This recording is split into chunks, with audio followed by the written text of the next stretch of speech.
guys! So welcome back sa my channel. So gagawin natin ngayong gabi is i-restore natin na parang bago yung mga compact powder natin, mga press powder or mga cake foundation man yan. Gagawin natin siyang parang bagong-bago. Usually ginagawa ng iba para restore yung mga ganyang mga sira nilang mga press powder, compact powders is gumagamit sila ng alcohol. Tapos gagawin lang nila ng step by step para maging patag ulit siya na hindi siya magmukhang nasira. So, tayo gagamitin natin is yung gantong tissue. Ayan. So, kailangan yung flat na tissue kasi kung gagamitin natin yung mga toilet tissue, so magkakaroon siya ng mga markings. Tapos, para pa dyan, gagamitin natin is yung kung wala kayong mga ziplock, kasi usually yung iba ginagamit nila ziplock, gagamit tayo nito. So, syempre, kung masyado kayong creative, pwede natin gamitin yon, yung panggawa ng yellow, or kaya ito, kung may ganito kayong plastic bag na usually nakikita yan sa mga kung nagtitinda ng mga ulam, ganyan. So, ayun, gagamit lang tayo na usual na meron tayo sa bahay. So, dahil wala naman akong sirang compact foundation or compact powder or mga cake foundation or press powder, meron akong nahanap na Korean product siya na nasira. So, accident na nabagsak siya. Hindi ko siya alam kung ano to, pero sabi dito is Innisfree. Innis or Innisfree. Hindi ko siya alam. Mineral UV whitening pack. Tapos, meron siyang SPF 50 plus PA. Ayan. Pero pagdat, ayan siya. Ayan. So, yan siya. Ayan. So, tapos, yung sa likod niya, hindi ko siya mabasa. Pero yung expiration date niya, tinignan ko naman, is 2020 October 25. So, baliktad. Pagkakasulan niya. Diba dapat nauna yung month or day, tapos yung year. Pero sa kanya, iba siya.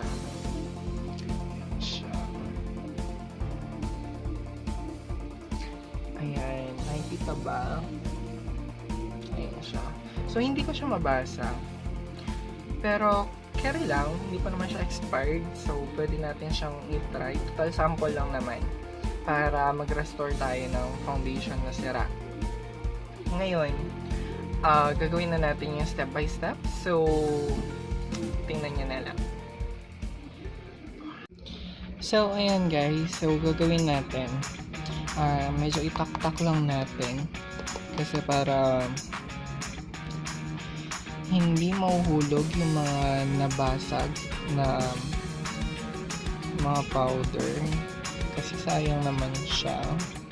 Tatanggalin na natin siya. Ngayon, ilalagay natin siya dito sa plastic. So, kayo nang bahala kung gugupitin nyo ba siya or hindi, na sasakto lang siya doon sa pag-aano natin.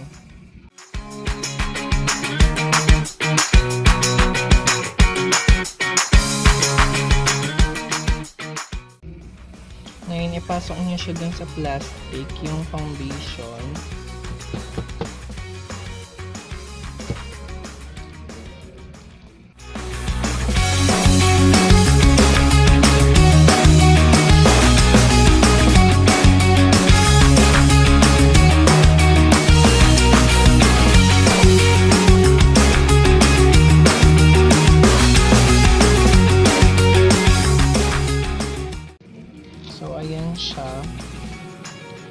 So, kuha lang kayo kahit anong pwede nyong pandikdik sa kanya.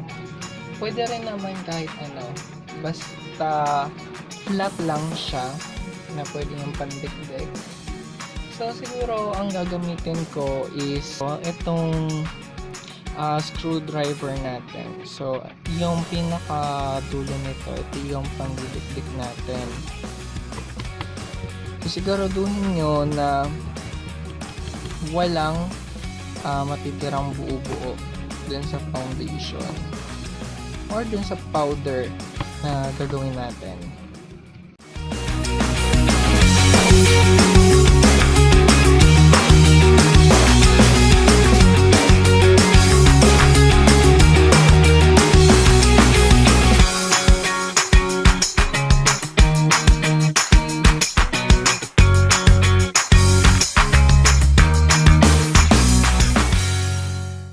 So, ayan, wala na siyang buo-buo. So, ngayon, gagawin na natin itong lalagyan na niya, lilinisin natin. So, I'll be right back. So, ayan guys, so nalinis ko na siya. Ayan, malinis na. So, ngayon ibabalik na natin yung foundation na inano natin.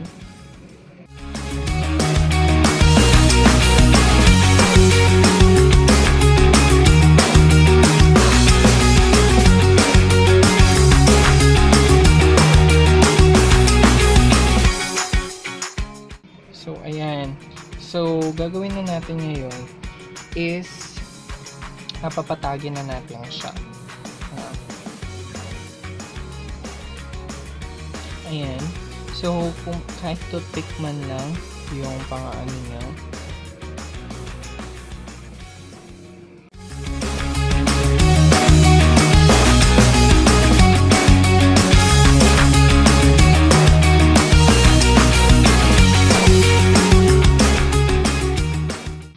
So, kapag pantay na siyang ganyan, so gagamit na tayo na tong tissue. So, ganito yung tissue na gagamitin natin. Ayan. So, fold nyo lang. Then, i-place nyo lang siya dito. Ayan. Tapos, tap nyo lang siyang ganun. Tapos yung pinang ano nyo kanina, pwede nyo rin siyang pang ganyan para mapantay siya.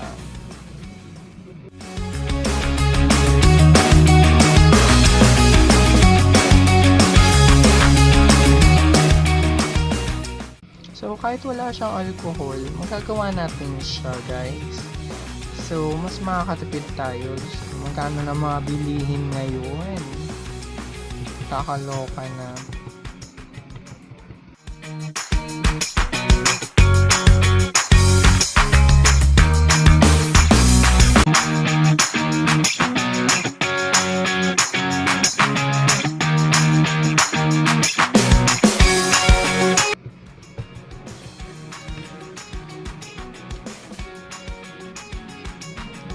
Ayun siya guys. So, mukha naman siyang bago. Hindi ba? Compare sa kanina. So, gagawin natin. Picture natin siya kung na malalaglag. I-tap-tap lang natin siyang ganyan. So, ayan guys. So, wala siyang nalaglag. See? Wala siyang nalaglag.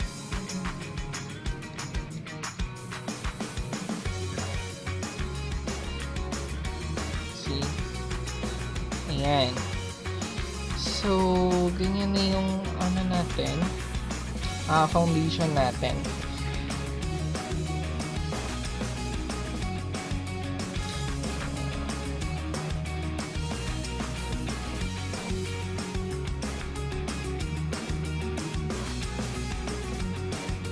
Diba? So, ayan. Yan yung mga beauty hacks natin na kung may mga sira kayong foundation, pwede nyo siyang gamitin.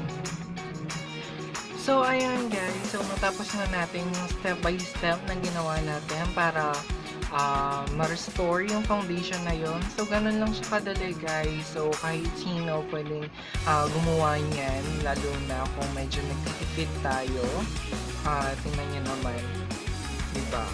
Wala wala siyang kabagsak na foundation. So, parang bagong-bago ulit siya. So, anytime pwede niyo siyang gamitin yung inyong mga foundation. O, diba?